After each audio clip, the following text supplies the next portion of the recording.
Hello, everybody. How are we all doing today on this wonderful Thursday morning, May 14th? Welcome to Glenn's Dynamic Sports Corner on 12OZSportsRadio.com. And I am your host, Glenn Kaplan. We are live in Baltimore, Maryland, which is home of the Baltimore Orioles and the Baltimore Ravens. Boy, oh boy, am I ready to get started for today's show. Ladies and gentlemen, I get the sense on a nice sunny day like today, brighter days are ahead for everyone. Because I'm happy yesterday that in the state of Maryland, that Governor Hogan decided to lift the stay-at-home order and move on to phase one, which I'm happy about. Living here, and we'll see where it all goes from there. So the good news is brighter days are ahead. I cannot wait. From the bottom of our hearts, thank you, Governor Hogan, for doing such a wonderful job here in this state. We love you all, and speaking of love you all, I love everyone who tunes into my shows today. Today is the 69th show that I have here. Without further ado, let me jump right into the business of the NFL schedule, which I ended off with Monday's show, where I talked about Sunday Night Football and my predictions with the schedule for the 2020 season. But obviously, I'm going to change that as the offseason goes, with injuries and unforeseen circumstances. We don't know when training camp will be. But in the meantime, with these primetime games, I'm going to jump into Thursday Night Football since today's Thursday. I might as well talk about the Thursday night games first, right? Since Monday I mentioned the Monday night games, it kind of makes sense. It ties into each other. You got to match things, right? So, I'm so happy they released its schedule last week. And I can't believe I didn't mention this last week. But the opening game for 2020 is the Houston Texans and the Kansas City Chiefs. That's the Thursday night game, September 10th. And what do I think? Should be a steamroll for Kansas City. Listen. I know Deshaun Watson's a good quarterback. But that Houston Texans defense, it stinks and it's absolutely horrendous. The Houston Texans defense, personnel-wise, was it like hot garbage or something? For real here. You're going to tell me that the Houston Texans stand a chance opening night against the Kansas City Chiefs. That's what I'm going to sit here this morning and say. You're going to tell me they have a chance to beat the Kansas City Chiefs. No. Not happening. And if they do beat them, okay, it's one game. And then I know what's going to happen if Kansas City loses. Here comes the Super Bowl hangover. And no, I don't think they want to hear it. They want to put the stomping on the pedal in the first game. And I personally don't blame them. Look at the offense they have. Oh, man. Patrick Mahomes, Tyreek Hill, Mecole Hardman Jr., Travis Kelce, Sammy Watkins, DeMarcus Robinson. Now you drafted Clyde Edwards-Helaire from LSU. Tell me, how are teams supposed to stop this offense? How are you, let alone slow it down a little bit? Unless Patrick Mahomes gets hurt, or you hold the ball for basically 40 minutes, they have it for 10 minutes. You're not going to beat them. It's as simple as that. Could it be a close game for a little bit? Sure. I'm sure it could be for a little while. But Kansas City's going to win by 10 to 14 points. I wouldn't be surprised if they won by 21 or more. Let's face the facts. The Kansas City Chiefs felt bad for the Houston Texans last year, so they had to give them a 24-0 start right before they started even trying. Let's just put it that way. And yes, I know people are going to blame Bill O'Brien and the collapse in the AFC divisional round, Stop it. Yes, it was a shock, but the Kansas City Chiefs are that just much better than everybody else. And some people think they're even going to be the New England Patriots of the AFC. Now I think Mahomes is going to get 1 or 2 more Super Bowls for sure. 4, 5, or 6. I may have to hold off on that for reasons. And it's not because I don't think it's Patrick Mahomes' fault. And plus, I think he's got a lot of great leadership. The issue is what's going to be the cap situation when Mahomes gets his money. And I'm curious to see how it's all going to work out. As the leader of this football team in the heartbeat and heart and soul of the Kansas City Chiefs, you cannot tell me for 1 minute that this guy is going to do everything in his power to win multiple Super Bowls. Because that's the way this guy is. That's what he is. Patrick Mahomes. And I am sick of the people that say he's the greatest quarterback to ever exist. Patrick Mahomes will tell you in the media if you said it to his face. He's not the greatest quarterback ever. And he even said it after the Super Bowl. He's not even the face of the league. Because he respected the fact of Lamar Jackson winning the MVP. Because that's the kind of character Patrick Mahomes is. He's just like an NHL player when it comes to this stuff. You think a guy like Sidney Crosby, when he asks it, he's humble about it. He's like Connor McDavid of the Edmonton Oilers is the best player in the world. I'm not the best player in the world. That's how Patrick Mahomes feels about Lamar Jackson. That's all I got to say on the matter for this. So now let me keep moving on with these Thursday night doozies. Or snooze fest, let's say. Let's go to week 2. So week 2, well, the week 1 game's usually on NBC. Week 2, NFL Network. Hooray! The Cincinnati Bengals and the Cleveland Browns. Actually, it may be decent. You got Joe Burrow and Baker Mayfield in the Battle of Ohio. Maybe it's a decent game. Oh, great. Here comes week 3.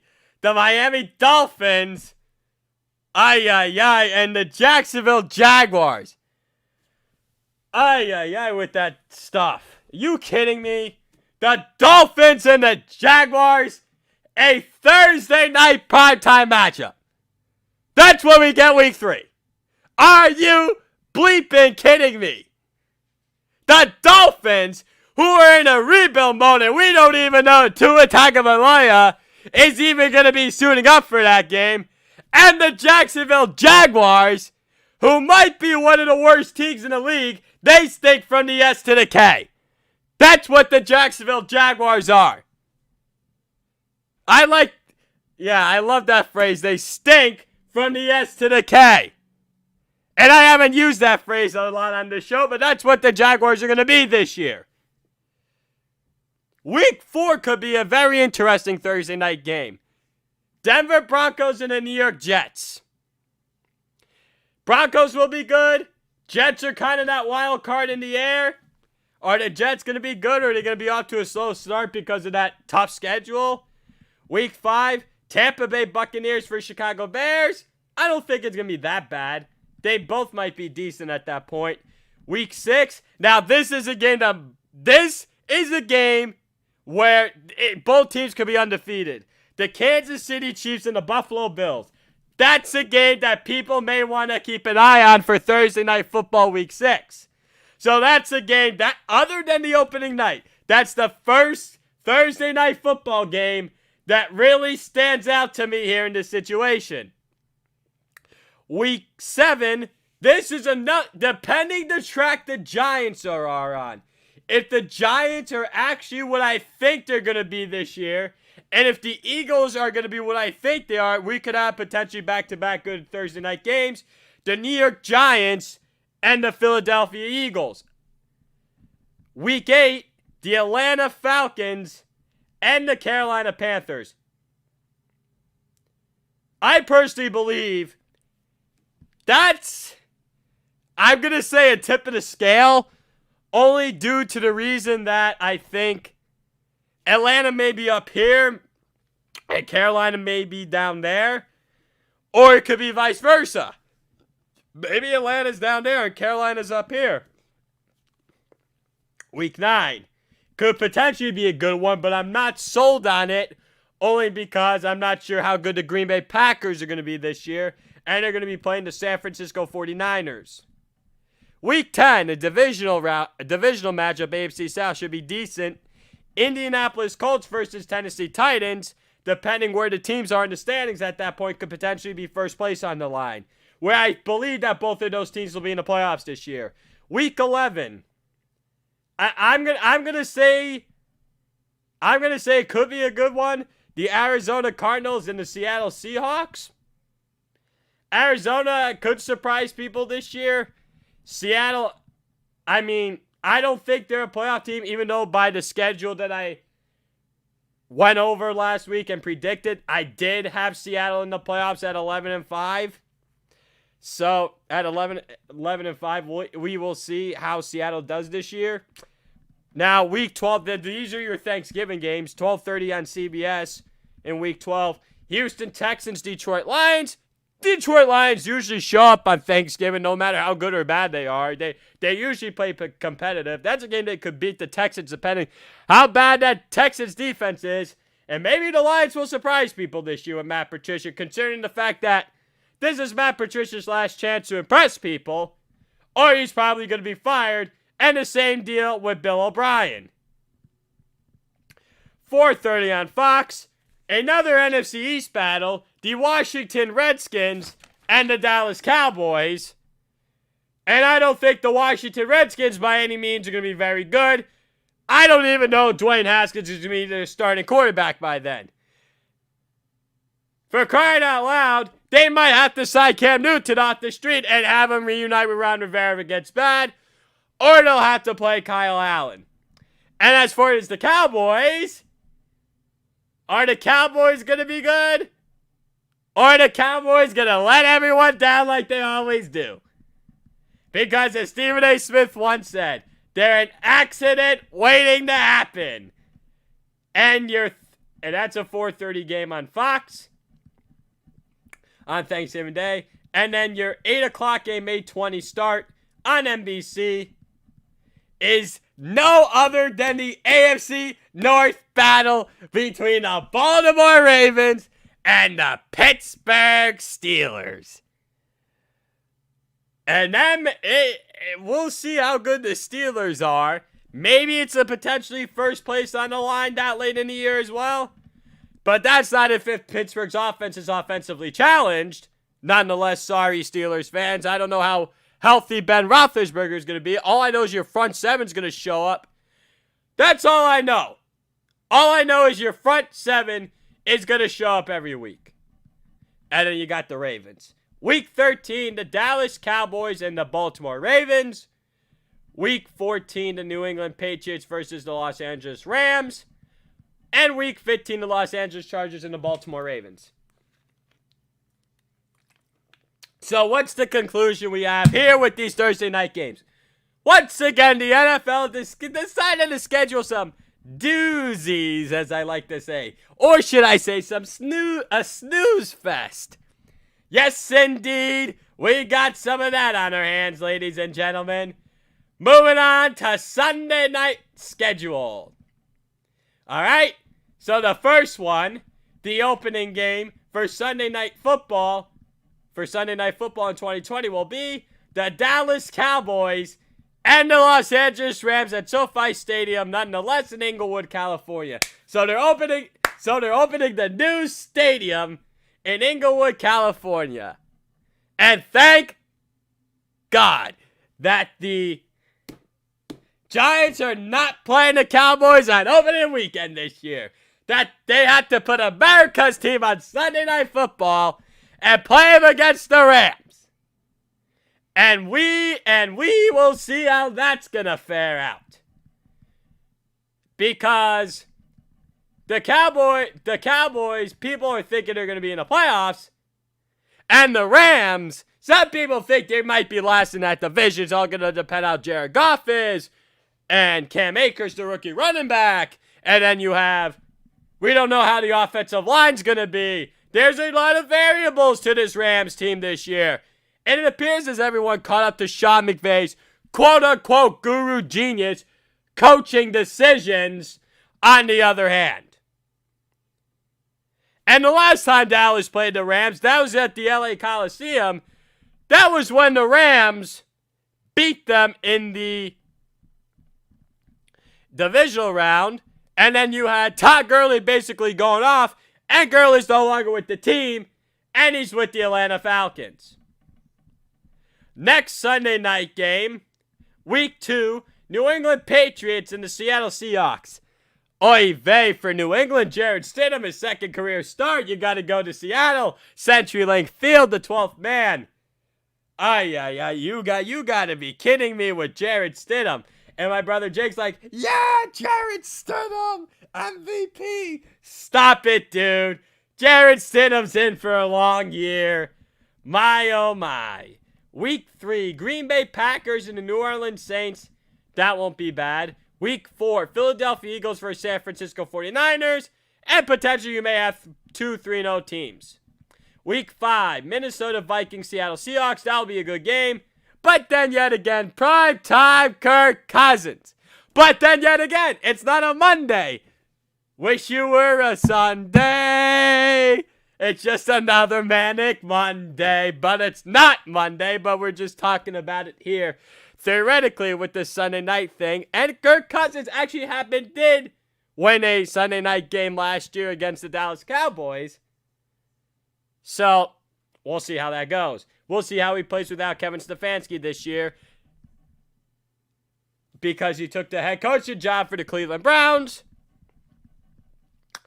and he was their offensive coordinator last year in Minnesota. Week 6, the Los Angeles Rams, San Francisco 49ers. Week 7, the Tampa Bay Buccaneers and the Las Vegas Raiders.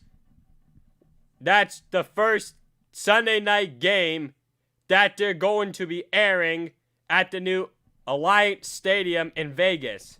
So I know there have been a lot of pictures being posted about it, about the stadium and how it looks. And speaking of pictures, I forgot to mention this about the Rams before I continue on. So I posted something on my Instagram yesterday. I found it on Facebook, and then I just saved it on my phone and posted it on my Instagram. It was the new look. It was the new look Los Angeles Rams jerseys, and it was a complete meme that it looked like an IKEA, more like IKEA colors, like a retail store, and that's opening up here in Maryland. Some of those retail stores are going to be opening up again Friday, thank God. And it's just like, okay. And I know a lot of people are poking fun at it, and I posted 10 laughing emojis as my caption on Instagram. I had it like 5 like straight ones and then 5 side ones, I guess. I just like doing it that way. Nonetheless, I guess you could say, Week 8, NFC East, Dallas Cowboys, and the Philadelphia Eagles. Week 9, buckle up, New Orleans Saints versus the Tampa Bay Buccaneers. Now the New Orleans Saints versus the Tampa Bay Buccaneers, that's going to be a fun game to watch. Breeze and Brady twice a year. That'll be the second matchup, and it could potentially be pivotal for playoff position later on in the year. Week 10, Baltimore Ravens versus the New England Patriots. This should be something good for Baltimore. I'm not sure how good Jarrett Stidham New England Patriots will be. I wonder if they may flex out of that thing depending how bad New England is. Week 11, Kansas City Chiefs versus Las Vegas Raiders. Chiefs will be good, but the Raiders, I don't know how they're going to be. Week 12, Chicago Bears and Green Bay Packers, old-time rivalry. Week 13, Denver Broncos, Kansas City Chiefs. Now, that's a potential game. Maybe first place, but I believe Kansas City still might be up 2 games on them just because how good I think they're going to be this year, the Kansas City Chiefs. And I still believe that Denver's going to be a valuable team this year. I still believe it. Denver happens to be one of my playoff teams. They are. So that's a potential game to keep an eye out on Sunday Night Football. That's the one that comes out to me. Week 14, Pittsburgh Steelers and Buffalo Bills. That game was in Pittsburgh last year. It got flexed to a Sunday night game in Week 15. Bills won that game 17-10. And the Bills made it to the playoffs, and I was like, let's go. The Buffalo Bills are going to the playoffs. and they took out the Steelers. So I thought that was a very fun game to watch. And that was Duck Hodges and Mason Rudolph, and then week 15. And hopefully the Steelers don't have that problem this year, and the Bills got Josh Allen. Week 15, the 49ers and the Cowboys. We will see how that rolls. We'll see how that rolls. And then week 16, Tennessee Titans and Green Bay Packers. That could be potentially a huge game for Tennessee in the AFC side of things, Green Bay in the NFC side of things for playoff implications. And there will be a Christmas Day game this year at 3:30. I'm not sure which network it's going to be on, but it's going to be the New Orleans Saints and the Minnesota Vikings nonetheless. And it's a Friday game, and I'm actually kind of a little bit surprised the NFL scheduled a Friday game despite the NBA going on. But they're like, hey, it's a Friday. It's close enough to the weekend. Let's have a Friday game. That's gotta feel weird. It's gonna be like what? Friday Night Lights, high school football, playing under the lights. But the only thing is, Minnesota's a dome. Well, I guess it's close enough. Friday Night Lights. I haven't watched that movie. That would be a good movie for me to watch in my quarantine list. But although it seems like here hopefully I may not be in quarantine much longer. In the state of Maryland, which I'm very happy about. As for the other states, some states are opening up, and then some states aren't. So now moving on to my next agenda, moving on from Sunday Night Football nonetheless. And luckily I happened to write this down this morning because I can't believe I forgot to copy and paste this. But the Week 17 games. Now, as we do every year, as the NFL does every year, they only schedule them for 1 o'clock at 4:25 when the schedule is released. And the reason why is we don't want to mess anything up when it comes to having, say, someone scheduled for 8:20, then we don't want to switch it to 1. That's why they have it at 1 at 4:25. That's always known as the flex week because of playoff implications. So, I wrote down the Week 17 games, and in an order from 16 to 1, I did the least likeliest game to be mentioned, be featured on NBC Sunday Night Football Week 17 this year, to the most likely. And last year was the San Francisco 49ers and the Seattle Seahawks. So without further ado, let me get started with the Week 17 games. For the least likely to be featured on Sunday Night Football is I listed the Baltimore Ravens and the Cincinnati Bengals. First of all, Baltimore may not be able to get a number 1 seed, or if they do get a 1 seed, they might have it locked up. And Cincinnati is going to be far out of the playoff picture this year. 15, New Orleans Saints and Carolina Panthers. Panthers aren't making the playoffs. Scratch that. And then the Saints, they may not be playing for anything that day as well. Number 14, New York Jets, New England Patriots. First of all, I'm not expecting Jets may make the playoffs, and then some people think the Patriots may make the playoffs. But I think both of these teams are going to be pitiful. Jets got a tough schedule, and I'm not sold on Jarrett Stidham. I think both of these teams will be 5-11. That's why I have them down here. Next up at number 13 is the Washington Redskins and the Philadelphia Eagles. First of all, the Philadelphia Eagles might have the division locked up, and they might be locked in 2 or 3 or 4 and can't jump to a 1 or a 2. Yes, I know there's no 2 seed, there's no first round bye for a 2 seed, but you may want a 2 seed this year. And they might already have the NFC East wrapped up, and I'm not expecting the Redskins to be anything special this year. I mean, I'm just really certainly not. And we don't even know Dwayne Haskins, as I mentioned earlier on this show, if he's even going to be the quarterback for the entire season. And I'm sure Ron Rivera, the new head coach that came over from the Carolina Panthers, is probably not going to take nonsense from him. That's all I have to say about that with the Haskins and the Redskins. Number 12. 12th least likeliest, the Jacksonville Jaguars and the Indianapolis Colts. Jacksonville, I don't think is going to be very good, but the Colts may compete for a wild card spot. But who knows? Jacksonville may be okay this year and compete for a wild card spot. Number 11, Tennessee Titans and the Houston Texans. Maybe Deshaun Watson could carry the Texans to 7 or 8 wins by week 17 and maybe play for a playoff spot. Now that you've got 7 teams that make it to the playoffs. And then you got the Tennessee Titans, who are going to be looking to be potentially, maybe they may be playing, maybe things go crazy at 1 seed, or maybe they win the division. That's another game. Number 10, Minnesota Vikings and the Detroit Lions. So you have the Vikings,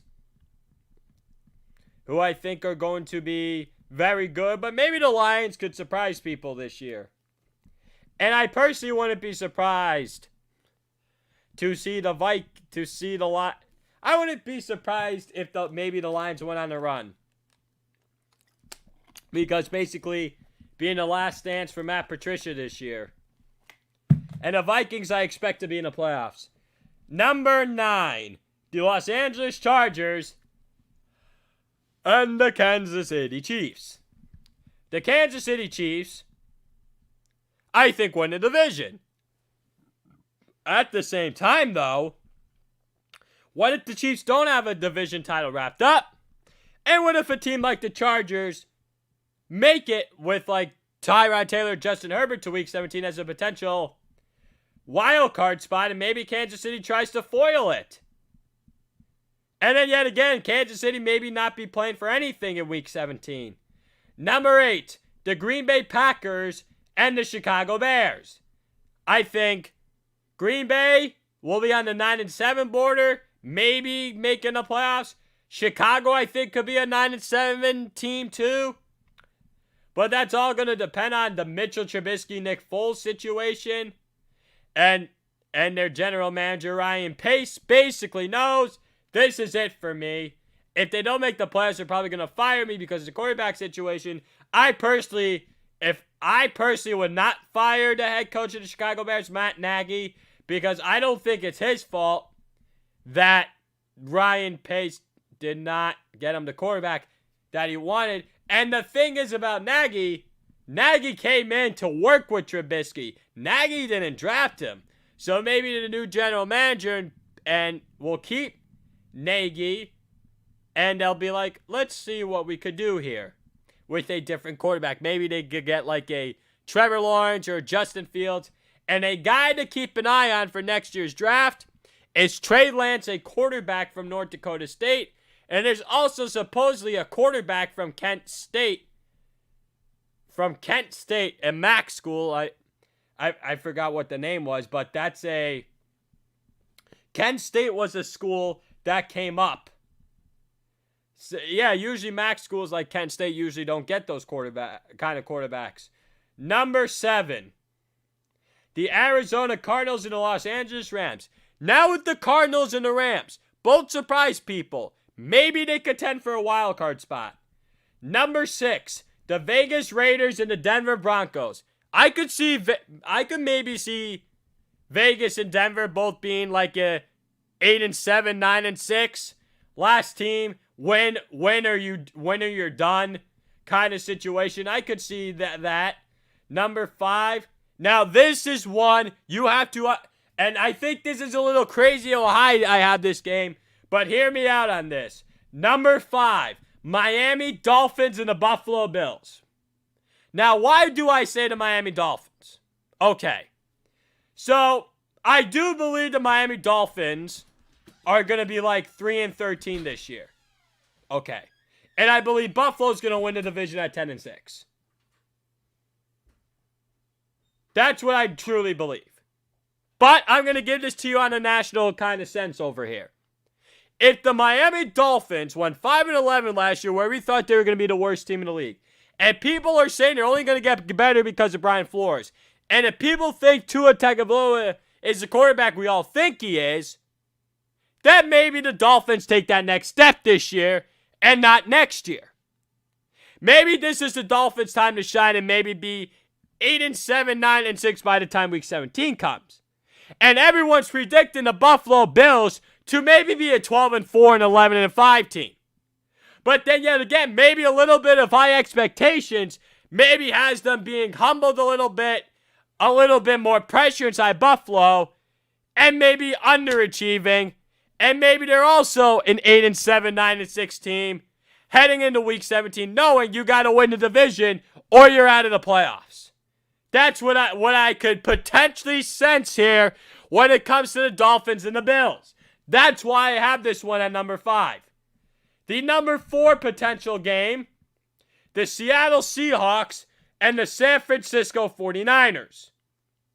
Now, why would I mention that this could be at number 4, although I think Seattle's too Russell Wilson dependent, and maybe San Francisco has locked up the number 1 seed, but that wasn't the case last year. Because teams are expected Seattle and San Francisco to be good again. Some people think Seattle will win the division. Some people think San Francisco will win the division. I'm curious to see how this is all going to roll out. Number 3, the Dallas Cowboys and the New York Giants.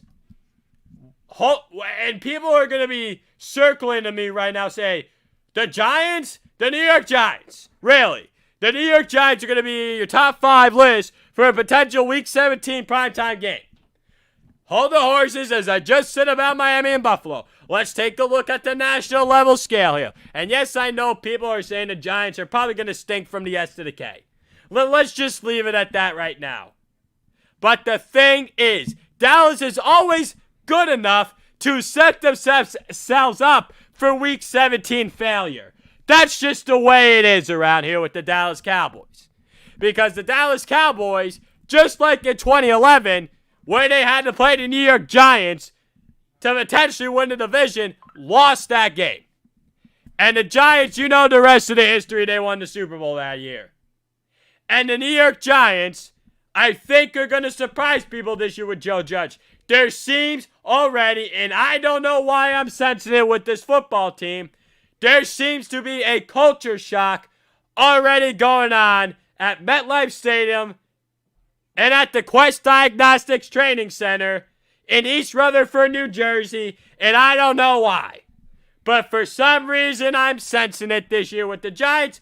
Maybe it's because Joe Judge happens to be a guy, Bill Belichickian and Nick Saban and Bill Belichickian, that's who he coached under as a special teams coordinator at the University of Alabama, and with Bill Belichick with the New England Patriots. So he has 5 titles in total as assistant, and I think that's good. So we'll see how that rolls out. I think Daniel Jones and Saquon Barkley are going to be better. And I also believe that I think the Cowboys could be good too, but I have them at 7-9, Giants at 10-6. Number 2, the Pittsburgh Steelers and the Cleveland Browns. Whoa! What are we talking about the Cleveland Browns for in the week 17? Cleveland Browns for the prime time, week 17. We're talking about the Cleveland Browns. Aren't they the mistake by the lake? Why are we talking about the Browns? They're always a disaster. Why are we going to trust the Cleveland Browns? Yeah, why are we going to trust the Cleveland Browns to be good this year? Hold off. Calm down. Calm down, people. The Cleveland Browns have one of the best rosters in football, and so do the Pittsburgh Steelers. Listen, this will be the ultimate perfect draw for Week 17. You got the blue-collar Pittsburgh Steeler Nation who their fans love to travel, and we'll see if their fans are even allowed in the stadiums this year. And as for the Cleveland Browns, you got the dog pound. Woo! You got the dog pound. Woo! You got the dog pound this year. And I'm like, yeah, you got the dog pound. That would be a very intense Week 17 battle. I could definitely see it for the 7th spot. Maybe both teams at 8-7, winner take all, or 9-6. Maybe even for the division too. Maybe for the division as well. I wouldn't be surprised if that was a Week 17 matchup between the Steelers and the Browns at number 2. Because let's see. Pittsburgh, Roethlisberger, Deontay Johnson, Juju, Anthony McFarland, James Conner, Jalen Samuels, Benny Snell. You have a lot of these weapons for the Pittsburgh Steelers. And then for the Cleveland Browns, Baker Mayfield, Nick Chubb, Kareem Hunt, Odell Beckham Jr., Jarvis Landry, David Njoku, and Austin Hooper. Excuse me. So, I like that one. And then Myles Garrett, baby, and Denzel Ward on defense. And then you also got T.J. Watt, who is an outright beast. And T.J. Watt is the heartbeat and the heart and soul of the Pittsburgh Steelers defense. Because let me tell you something. Speaking of the Watts, there's a show coming out next Wednesday on Fox that's featuring the Watt brothers. And it looks like an obstacle course, and I can't wait for it. So that's going to be fun to watch next week, 8 o'clock on Fox. I'm sure I'll probably tune into it. J.J. Watt, Derek Watt, T.J. Watt. That's going to be fun. And knowing how good the Steelers' defense is going to be this year, led by T.J. Watt. And then, T.J. Watt's your ultimate leader on that defense. And then number 1, Sunday Night Football, Atlanta Falcons and the Tampa Bay Buccaneers. Now, why do I say the Atlanta Falcons and the Tampa Bay Buccaneers? Listen, I think Atlanta could be potentially for a wild card spot week 17. I don't think Atlanta and Tampa Bay are going to win the division. Actually, excuse me. I think Tampa Bay is going to win the division. I'm not sure about Atlanta. But this may be the year that Atlanta rises up to the occasion and wins the division. And you also got Tampa Bay for that matter. Okay? So now I'm done with that segment. On to Major League Baseball. So the MLB has proposed a plan to the players to start the MLB regular season come the month of July nonetheless. The owners want a 50-50 split revenue between them and the players, and I'm not sure if the players are going to buy into it. So it started around the 4th of July weekend, and people wouldn't mind seeing it be around there nonetheless. So it's going to be somewhere between 75 and 85 games. The only games would be featured this year is the American League West and its divisional opponents, and then you would have the American League West taking on the National League West opponents. Because they want to keep it geographical. They don't want to have teams flying all over the place. They don't want that because of the whole coronavirus pandemic. And then, because of this short time season, they are going to switch the postseason field from 10 teams to 14 teams. So that means you're going to add 2 extra teams. So, because they're adding 2 extra teams, here are the teams that I think are going to make it to the playoffs. American League, the New York Yankees, Tampa Bay Rays, Houston Astros, Los Angeles Angels, Cleveland Indians, Minnesota Twins, and Oakland Athletics. National League, New York Mets, Washington Nationals, Philadelphia Phillies, Atlanta Braves, St. Louis Cardinals, Cincinnati Reds, and Los Angeles Dodgers. Now, I did have Arizona as a playoff team in a current 5. And it was just 5 teams before this pandemic happened. But for some reason, I don't know why I don't think Arizona would make the playoffs. I just find that very weird. I guess it just all kind of made sense to me with with them going to universal designated hitter. I think it's going to benefit some teams. I think it's going to hurt some teams. I just think it's time. I just think it was finally time for them to switch to the universal designated hitter. My dad and I were actually talking about this yesterday. He's like, 10 years ago, I would have absolutely hated it. And now it's just like, I don't even care anymore. It's like, you know what? Fine, that's fine. I agree. Universal designated hitter. 2 teams, the Mets, you'll get Yoenis Cespedes. And the Chicago Cubs, you'll get Kyle Schwarber. And those 2 guys don't have to play the field. Cespedes, you don't have to worry about his injuries and then playing the field. And Kyle Schwarber is basically a horrible fielder for the Chicago Cubs. So now that I have these teams for the American League, so I believe that the Yankees would... No, actually the Twins would be the top team.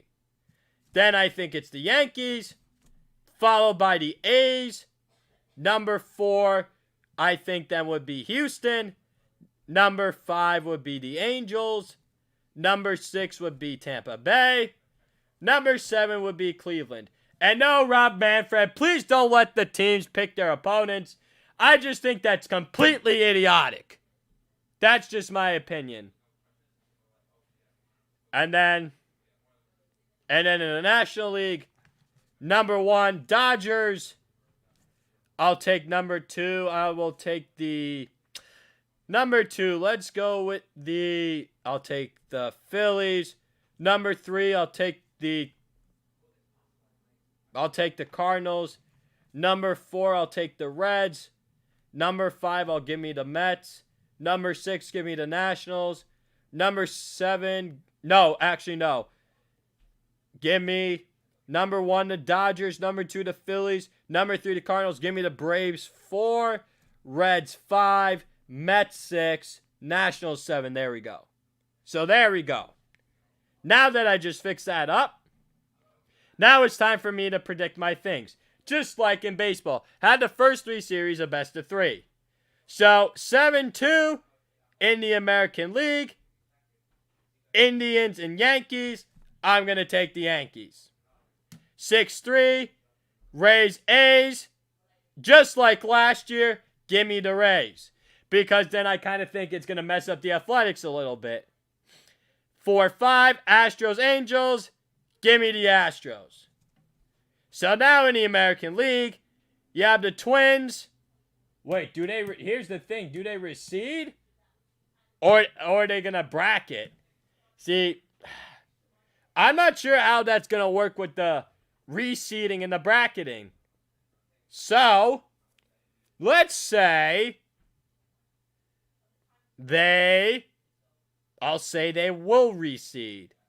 So, reseeding, give me the Twins over the Rays and the Yankees and the Astros, and I'm going to take the Yankees. Yankees, Twins, give me the Yankees because the Yankees always have the Twins number, so they'll represent the American League here. So now for the National League. Dodgers get the bye. 7-2 Nationals, Phillies. Upset. Give me the Nationals in a short series over the Phillies because I got to ride Strasburg and Max Scherzer, and the Phillies don't want to face that in a short series. What led them to the World Series last year with Max Scherzer and Steven Strasburg leading the way, and you also got Patrick Corbin, who's also on that squad. Yeah, you want to face him too? But then yet again, Patrick Corbin, what also cost them that Los Angeles Dodgers series last year. I'm like to my friend, you want to win the series against the Dodgers? Get this man off the pitcher's mound. That's what I got to say on it. All right, next up, I'm going to take New York Mets, St. Louis Cardinals. Another upset. Give me the Mets over the Cardinals. You want to give me DeGrom and Stroman? And I think that Mets offense is very potent this year. Very strong. Top to bottom. I think that Mets offense would beat the Cardinals in a 3-game set. In a 3-game series. Now give me your 5-4 matchup. Cincinnati and Atlanta. Give me Atlanta. Because Reds are not ready. And sooner or later, the Braves are going to have to break through. So now we don't reseed. Yes, we do reseed. Give me the Nationals and the Dodgers. Sorry, Nationals, you're not going to beat the Dodgers this time around. Give me the Dodgers. And then you got the Mets and the Braves. I'm going to take the Braves here in your 6-4 matchup. And now give me the Braves and the Dodgers. I'll take the Dodgers here. And then last but not least, the Dodgers and the Yankees in the World Series. I'll take my check mark and I'll take the Dodgers in 6 or 7. Because at some point they're going to have, they had to break through at some point, right? I mean, right with the Los Angeles Dodgers? You're going to tell me at some point that the Dodgers are not going to win the World Series with the team they have, where you basically trade for Mookie Betts and you also acquire David Price from the Boston Red Sox?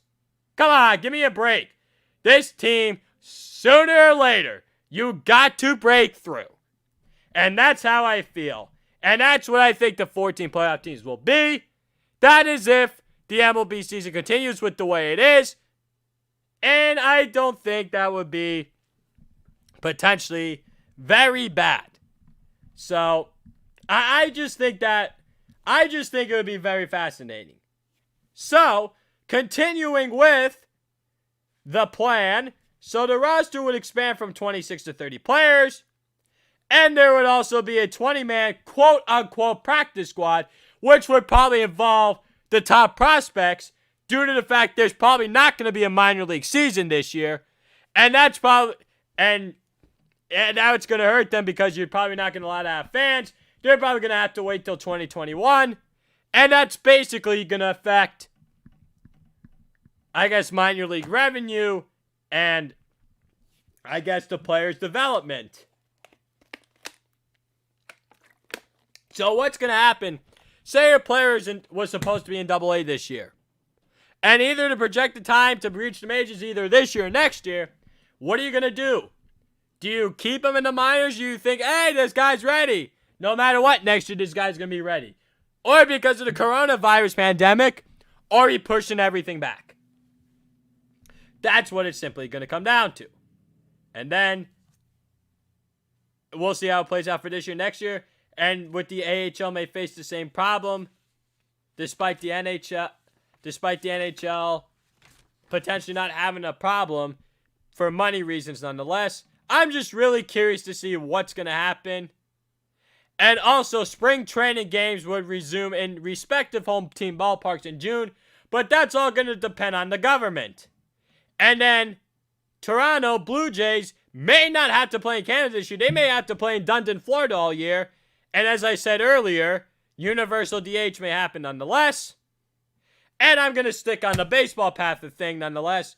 The New York Post. Yes, the New York Post and the New York media happens to be very nice people. Or very not so nice when it comes to the media. The headline states, Jeff McNeil could get in the way of his own Mets stardom. Ah, yes. Here we go again with the whole media shenanigans. So, McNeil posted on his Twitter after he saw that, I've been hard on myself ever since I started playing in baseball. What athlete isn't hard on themselves when they fail? I'm not okay with failure, but it drives me to do better. My frustration is definitely not getting in the way of my future success. It makes me the player that I am. And his teammate Pete Alonso, first baseman of the New York Mets, responds, you're an all-star your first full year in the league. You will also compete to win a batting title every year. How you approach the game clearly works and will continue to work for you. It doesn't matter what other people think if it ain't broke. McNeil responds, thanks, Pete. Hope to see you soon. Let's get after it this year. LFGM. That's all I got to say. Well, yeah, the Mets could potentially be very good. I think they're going to be a playoff team if it's expanded to 7 teams. That's just how I feel. And then you got Pete Alonso, who is the heartbeat and the heart and soul of the New York Mets franchise, because he's taking his leadership to another level. He's talking to the media. He's like talking to media, and it's like he's becoming himself in his own. He doesn't think too highly of himself. He doesn't think too lowly of himself. And I think Jeff McNeil's the same way. That's what this Mets team is. They're competitive, but it always seems like when they have high expectations, they always seem to falter. That's just been the story of the New York Mets franchise throughout all these years. And the truth of the matter is, the New York Mets, maybe they could make noise in the playoffs if they get there this year. I mean, let's look at their lineup. Michael Conforto in center field, Brandon Nimmo in right field, J.D. Davis in left, Jeff McNeil at third, Ahmed Rosario at short, Robinson Cano at second, Pete Alonso at first base, Wilson Ramos the catcher, and then you have Yoenis Cespedes as your potential designated hitter, and that's going to be potentially a scary lineup. Yeah, McNeil is your leadoff man, and then you could go like Conforto in the 2 or 3. You have Conforto second, Cano third, Alonso fourth, Cespedes fifth. And then after that, you could have J.D. Davis sixth, Brandon Nimmo seventh, Wilson Ramos eighth, and maybe Ahmed Rosario 9. Yes, I know that wouldn't be a good fit, and yes, maybe you shouldn't be banging at the bottom of the order, but maybe you should be the leadoff hitter over McNeil. But now with a designated hitter here, well, here's what's interesting. Here's an interesting strategy. So here's a friend of mine I talk baseball strategy with. If you have two speed guys, and especially with the designated hitter now, shouldn't you bet another speed guy who could actually hit last so it acts like you have a second leadoff hitter? So you have to, I guess, kind of pitch to him as if he's a second lead, or pitch around him, or however you want to put it. With, like, if you have Rosario ninth and then McNeil, it's like, I thought maybe Rosario's the leadoff guy. No. Rosario's fast. He's your ninth hitter. Turn it over to McNeil. Hey, he gets on base. He bats 350. There you go. Now you got a potentially scary lineup. And yes, I know some Yankees fans will probably argue with me about it, but that's okay. That's because they have nothing better to do with their own lives, as it seems they like to traumatize Mets fans. So, yes, I took my daily shot. Yeah, I probably shouldn't do that, but it is what it is.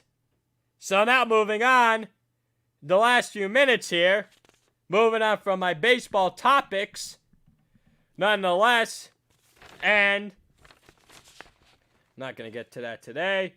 So, here we go. So, in basketball, actually, let me get into hockey first. The NHL has no intention to shut down the league, and I applaud the NHL Commissioner Gary Bettman for doing it here in this situation, nonetheless. So, the headline by the Mercury News: NHL Commissioner, canceling season, something I'm not even contemplating. Good for you, Gary Bettman. Good for you. You're not even going to consider shutting down the NHL this year. He believes that these teams have worked too hard to basically canceling the season. He's like, canceling, that's the easy way out. Good for you, Gary Bettman. Good for you. I'm proud. I want to see hockey back. You could basically have full face shields, maybe no spinning or no fighting between the whistles. I saw something about that. That would be awkward. But then yet again, like I said, no one's touching the puck. Even the goalies aren't touching the puck, and the rest can wear gloves. And I saw something that maybe coaches have to wear masks on the bench. That could be very intriguing to watch. And what's also interesting about the NHL, there are teams and there are players from other teams that there are some of those people that don't want to resume the regular season. And you want to know where that part is coming from? Those are the teams that wouldn't even slip the playoffs. And want to know why I'm clapping about that?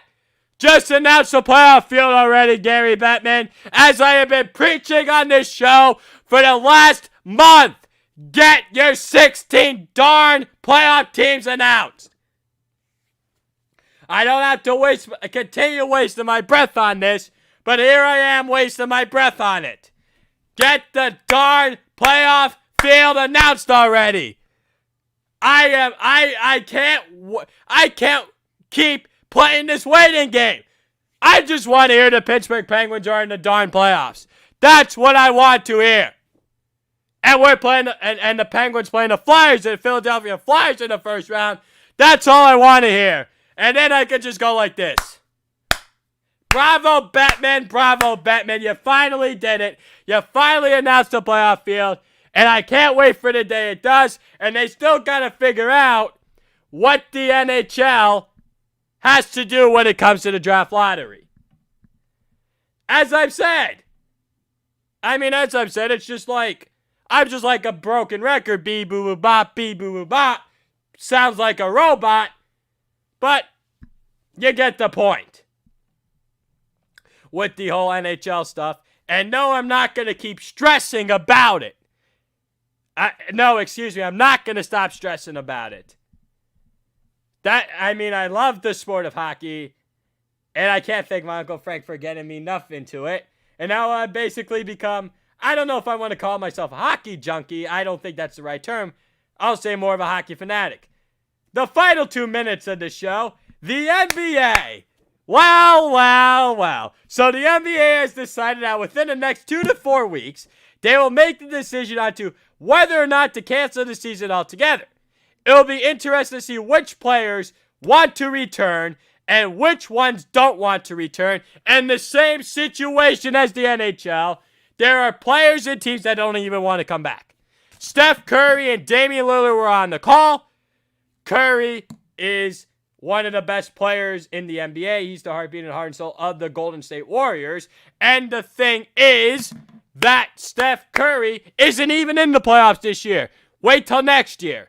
Steve Kerr doesn't want his players coming back. And I know Portland's a few games back. But the thing is that Damian Lillard, I know they're in the chase, but I think maybe they just might wait on it next year with the regular season. Just have your 8 playoff teams, and it's potentially Vegas or Orlando for playing options. And Shaquille O'Neal, TNT analyst, thinks they should scrap the season. He thinks the season would be an asterisk.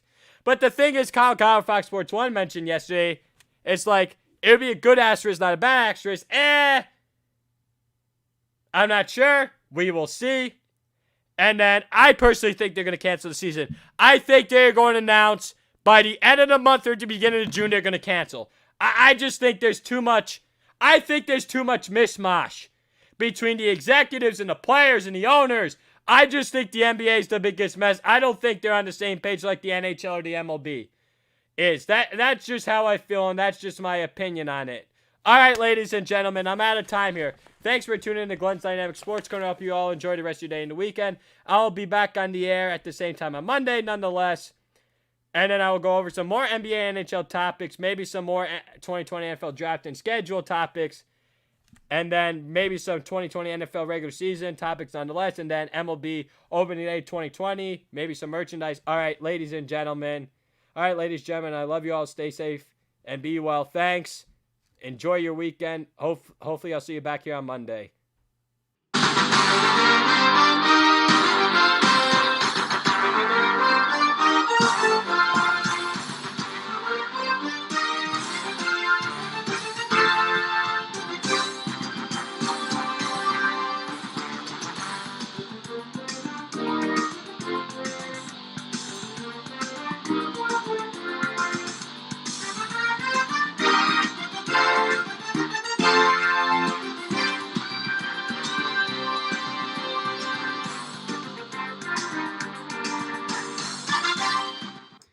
Good afternoon, ladies and gentlemen. Welcome to the May 14th episode of Pete's Power Plays. It is the last show of the week, unfortunately, I know, but I will be back, like always, on Tuesday. We have an action-packed card for next week as well.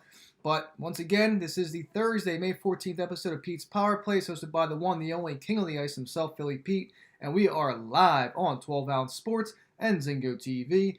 This show is sponsored by MyBookie. Live sports may feel on hold to you, but that's not the case with MyBookie. They got tons of action for you to get in on the fun over at mybookie.ag. Whether esports or overseas baseball is your thing, they got you covered when you use the promo code 12Ounce Sports when making a deposit.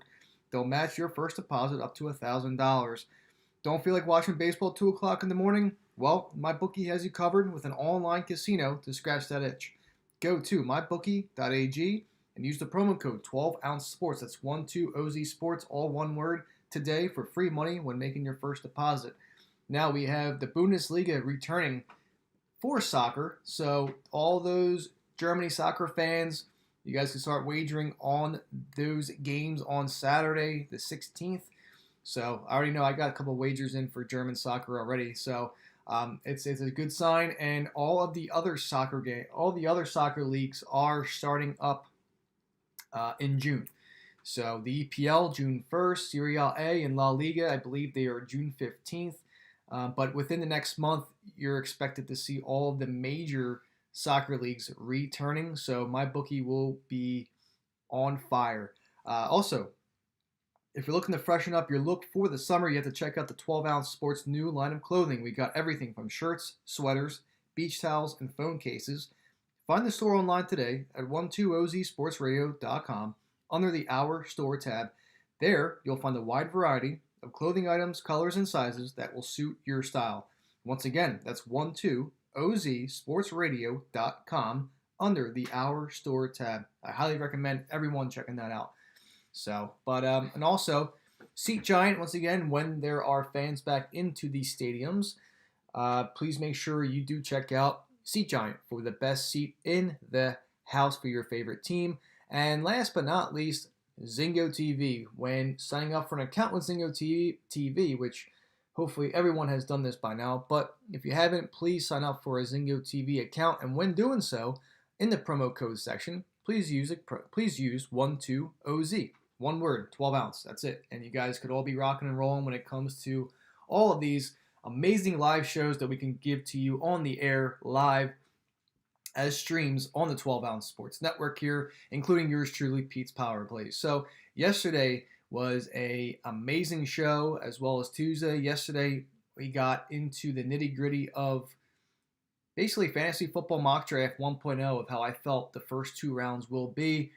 Next week, you will get basically a simulation of the NHL playoffs if it were a one-game tournament, basically like a March Madness style.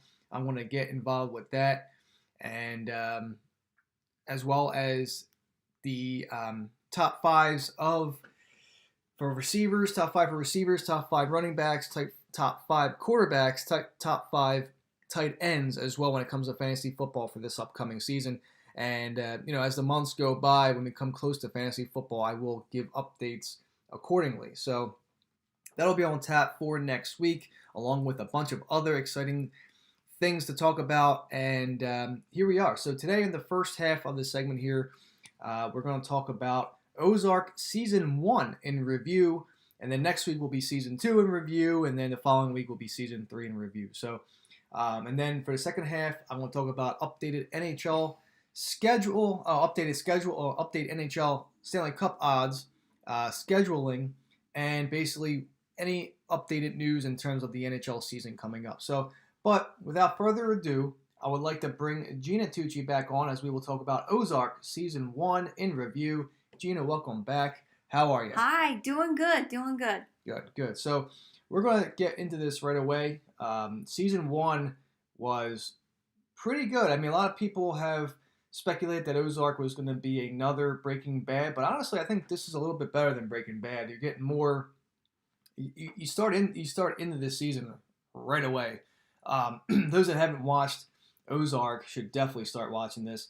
You get kicked off right away with shootings, killings, families, the family ready to move out. There is no introduction to these characters. None. No introductions at all. So, yeah, if you want to start off, go ahead, Jay. Well, when we started it, I was like, all right, just trying to get used to all the character, but boom, all of a sudden you're there, and you see Jason Bateman or Marty's character pretty much almost get executed, which was, I was like, oh, yeah.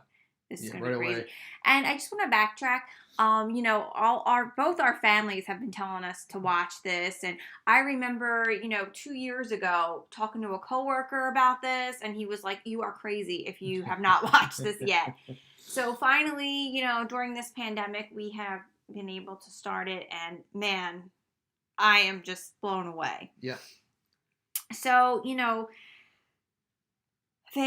we find out that, Marty's partner has been, laundering money from the Mexican cartel, like one of the most prominent figures there. And what I like about Marty, I mean, you could see he's scared out of his mind. Mhm. However, you can see how he's what I like to call it, has a silver tongue. Like he can talk and talk and talk and just kind of weasel, and I say weasel his way out of things, Yeah. which is really I like that about his character.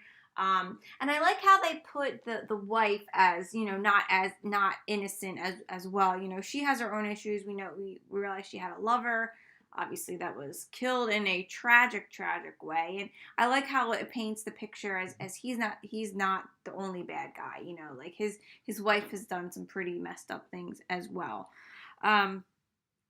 So they get, you know, by Marty talking about the Ozarks, they get to go down there to basically launder all this money for the cartel. They literally have to up and move within the first 2 episodes, which, you know, obviously, you know, completely uproots their life. And it takes off from there. So what do you have to say about that? So I think, you know, the when it comes to this show, you know, it like I said, it starts off with a clash right away. It comes after episodes. All these episodes are dark. Like I said, like Gina said, since the first episode, you are locked and loaded in the first 5 minutes of this show, and it got us hooked right away. Again, I highly recommend this. You go from, you know, you have episode after episode worth of dirty businesses in Chicago. Marty basically uproots his family, his wife, teenage daughter, and the younger son. They move to Missouri, and then they hit up the Lake of the Ozarks to set up a laundering operation here. City slicker birds, man, adjust to their new surroundings and interaction with local residents. They get involved with criminals, small time and large scales. They're also Southern Gothic stereotypes to a degree where you wouldn't expect in a prestige Netflix drama. Nothing to that nature at all. However, it's unfair to put you can't really put the onus on Netflix, obviously, but the real difference between Breaking Bad and Ozark, I know I keep referring this because I feel like they are the same, but they have differences though. But it's more of an institutional or generational feel to me. Breaking Bad was propulsive, straightforward. Obviously, it drags you from season to season, but Ozark, a lot happens here. But honestly, like not much is going on, but there really is a lot going on. Yeah. And you know that by each episode. So, you know, Marty and his wife Wendy, they abandon, you know, laundering schemes, like plowing money into a strip club, lakeside resort, and the church. You know, and you know, basically in a fashion like that, they try to provide, you know, such a plot with all these supporting characters that it's just. They're interesting and convincing, you know, just like the scene where, you know, you see Bateman's character, Marty, use a boat and basically giving $100 bills off to people on the side. Hey, you know, I'll buy those fish, those catfish off you for $100, you know, and they're kind of like, all right, well, and then he drives a boat across the lake into this like sort of like bathroom. Yeah, it looks like stall. a bathhouse or something. Where all the workers of the so-called hotel they were working at, they were there, and they ended up stealing like a portion of his money that he needed for the cartel, for the Mexican leader. And you know, it's you know, the difference between rednecks and hillbillies based on this show is that, you know, they have a social contract when it's applied by Mexican gangsters or the Missouri growers. So it takes some time, but you know, you get involved with characters right away in this show. So listen, if you have a taste for the kind of confection of bloody mystery thriller, you know, maybe with some comical here and there, like dark comedic. I mean, basically you see it from the start where his wife is sleeping with an older gentleman, and you know, she steals money from Marty, comes into his hotel. Goes into his apartment, and next thing you know, the Mexican cartel is there, and asking Marty, why you're screwing me over right now. And then, you know, Marty's driving over there real quick to see what the hell's going on, and here you see the guy that she's been sleeping with fall off the roof and landing right on the street.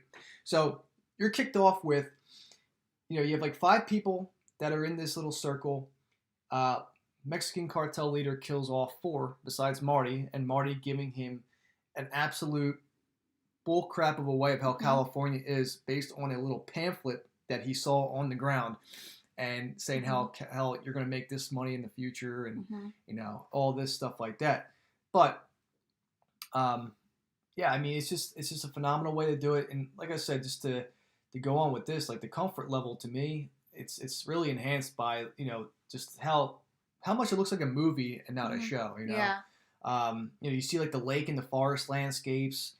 They were shot on Georgia locations, so which is it's really really nice. You see, but the real savage moment to me is it's just why it's more of a significant reason to watch here, is that his wife Wendy and and of course Jason Bateman himself, who is the executive producer of the series, and he also obviously directs 4 of the season's 10 episodes. So he really isn't really able to make a compelling character out of a Marty, but the wife, however, it's with her gift of high comic indignation that makes her more of a hilarious and sympathetic person. So we'll see when it comes to season 2. A lot of speculation is that she can take over the business at some point in the second season, and time will tell. So, but yeah, you're kicked off right away with massive amounts of, like I said, shootings, and like it's as dark as you can get, and it's just a lot to process with this show. Like the first episode in. What did you want to add I on? was gonna say when they pitch the Ozark place to the cartel, and then they have to go and uproot and go there, and how they come into this seemingly innocent place, but it's not as innocent as they think. They have the small time crooks who are trying to now have Marty as a pin, basically. So I like that, not only does he have to deal with this cartel who he basically got out of execution by the skin of his teeth, now he has to deal with these small time crooks and working more for the cartel. Yeah. I want to touch on the owner of the house that they're staying with. He kind of comes off as, you could tell he lives by himself. Let's just say that. Not really used to having females in the house, but he does come to the aid of the family, and I like that about his character. So I'm excited to see what more comes, if it does, and if they ever get the house. But what do you think? Do you think they made a good move to moving in with the owner? Well, I think that's just a good starting point. I mean, to me, it just seemed like this old creepy guy. He has a year to live. He's on an oxygen tank. Like we saw in that episode where you see Wendy and the 2 kids pull up to the driveway, saying, "All right, this is gonna be our place for now." And then you see the old man creepily staring at the daughter. Obviously, beforehand asking Wendy how old the daughter is, and she said 15. Why? And it obviously plays a huge role down the road of the season. And it's at first we thought it was gonna be a little bit like, oh God, here comes a little nastiness to something I don't really want to look forward to. But really, at the end of the day, is it's more of a safety route than anything. That's why he's wondering, and so she's a young woman and she could be in danger, and he does, the older man, just what he's doing right now is just looking after her because of potential future situations that she could be involved with.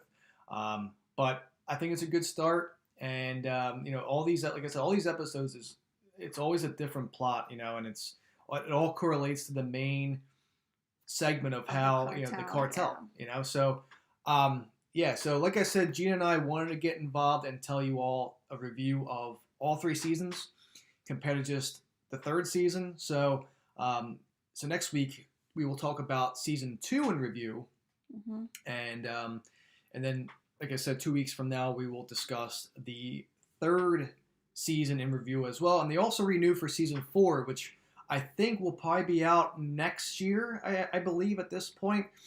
Again, it just really depends on how the virus just really kind of takes a burden on things. I mean, look at Westworld. It's going to take another 2 years for them to develop the 4th season. So these things take time, So, but other than that, was there anything else you wanted to say about Ozark season 1? I really like Jason Bateman. I think he's a very funny actor. So I like to see it's a little awkward seeing him in a very serious, not like a suspenseful, but like this is real. Like this happened, money laundering, this drugs, and get involved with the cartel. Like this is really serious acting stuff, and I like to see that versatile ability of the actor. Even although I still think he's a great like I loved him in Horrible Bosses. Of course, I think he was so funny. Yeah. So it's nice to see him in the in a serious manner. I agree. But still, I like the funny Jason Bateman. Yeah. He's my favorite. I agree there. I mean, I'm not really. This was like one of Jason Bateman's films that were not films, but actual show. And to see him on a serious note, it's a lot different compared to what you're used to seeing Jason Bateman in. And you're used to the comedy Jason Bateman. You're used to the hilarious Jason Bateman, the funny Jason Bateman. Yeah, the dry humor. Love it. It's just it's a big 180 of the character that you're used to seeing him with, and then now you see a dark side of Jason Bateman, which is very, very different, and I think he pulls it off very well. Oh yeah, he's very talented in this show for sure. So everyone that hasn't seen season 1 or hasn't started Ozark, I highly recommend this right now. Please check it out on Netflix. And like I said, season 2 will be next week that we will talk about in review. And obviously the week after that will be season 3. So Gina, is there anything else you want to say to the Twitterverse before you head out? Yeah, good. So, well, that basically concludes the first segment of the show here. Gina, is there anything else you want to say to everyone out there? I just wanted to say thank you for sticking with us through this time. We're very grateful for you. Good. Okay, well, that, ladies and gentlemen, you heard it there first. That is Gina, and she is signing off. So, second half, and thank her, as always, for being on the front lines of the nursing industry and all those nurses and doctors that are tuning in as well. Thank you for what you are doing and your work on the front lines as well. We are all going to get through this soon enough. So stay positive and stay strong as we continue on into the summer months now, which I can't wait for. But so here we are, second segment of the show. I want to discuss the current and updated NHL Stanley Cup odds. A lot has changed actually, and I believe I spoke about this last week or 2 weeks ago on my show. But as of Monday, there is a couple updates here, a couple of dramatic changes. Boston went up to 4-1. Last time I talked to you guys, they were 5-1. They moved up to 4-1. Tampa 5-1. They were 6-1 last week. Vegas Golden Knights, they are still 5-1. St. Louis Blues went from 8-1 down to 7-1. Colorado 8-1 down to 7-1. A lot of these teams are moving up a spot. Capitals were a 9-1. They're at an 8-1. Flyers had a pretty decent jump going from 12-1 to 10-1. So those that have future Philadelphia Flyers tickets on Win the Cup, you guys got a solid deal here. Pittsburgh, they were 12-1. Now they're at 11-1. Toronto with a solid jump going from 16-1 to 14-1. Who else am I seeing here? Dallas 20-1. I'm seeing 16-1 now. That's a big jump. But Carolina is still. I know my clients had 33-1 for Carolina.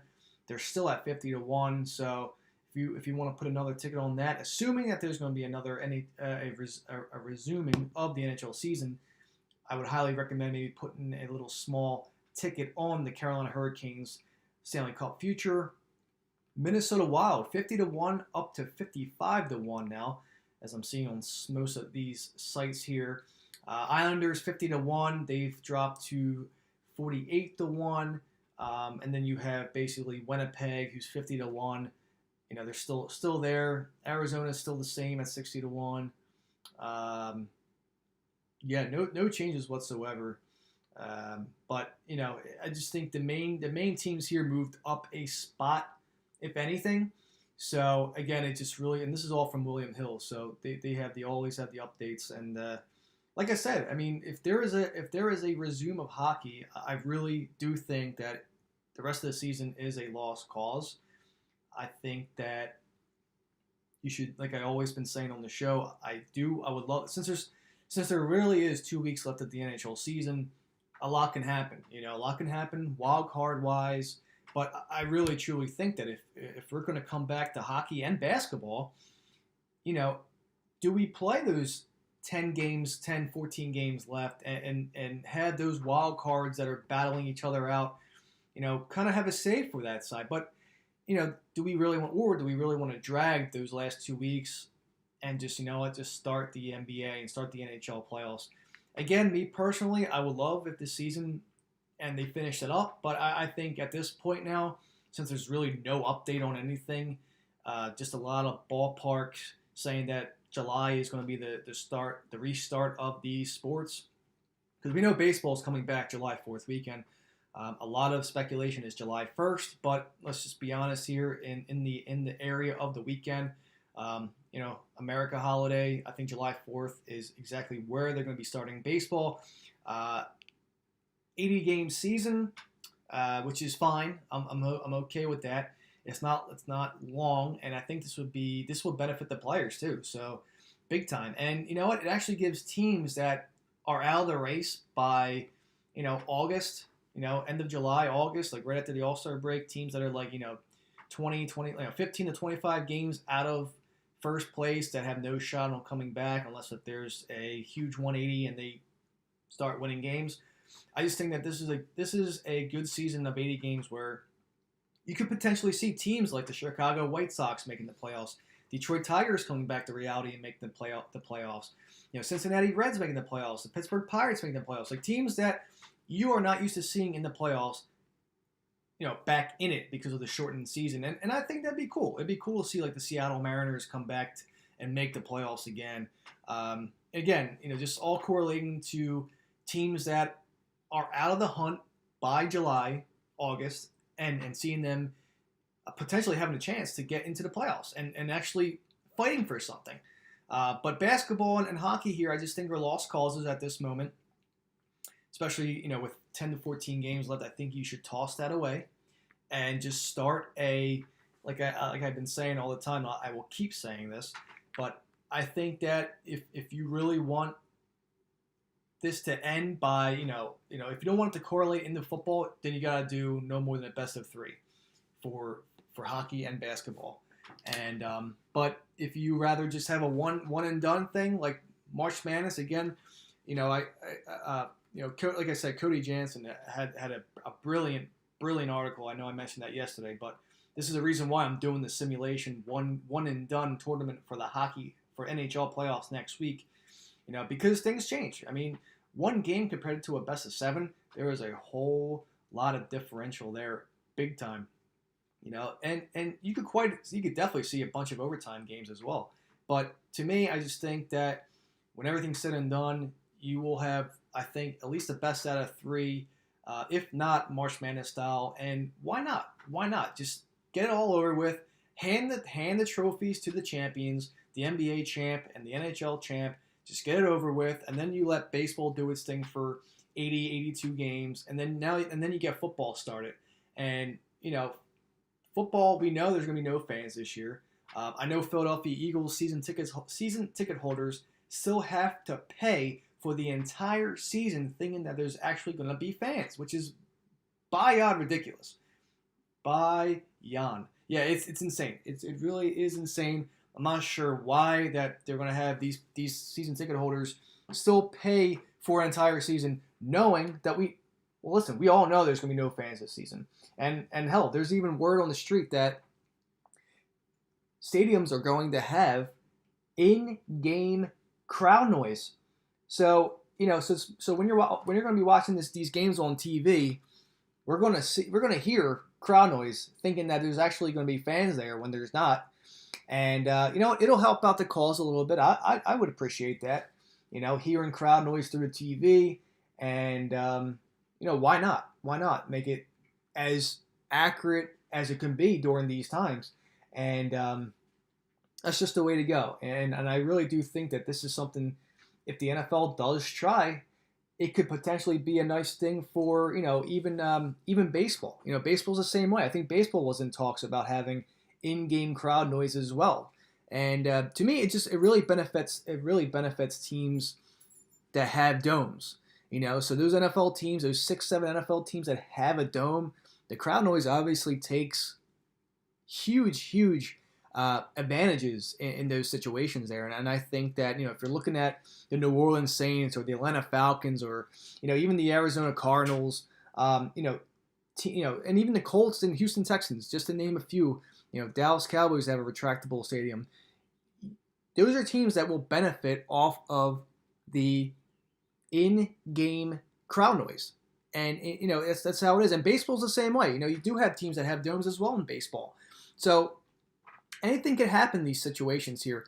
And, in hockey, every team's going to have in-game crowd noise. So I think it would boost the morale of sports if they, especially basketball and hockey, if they were to come back in July.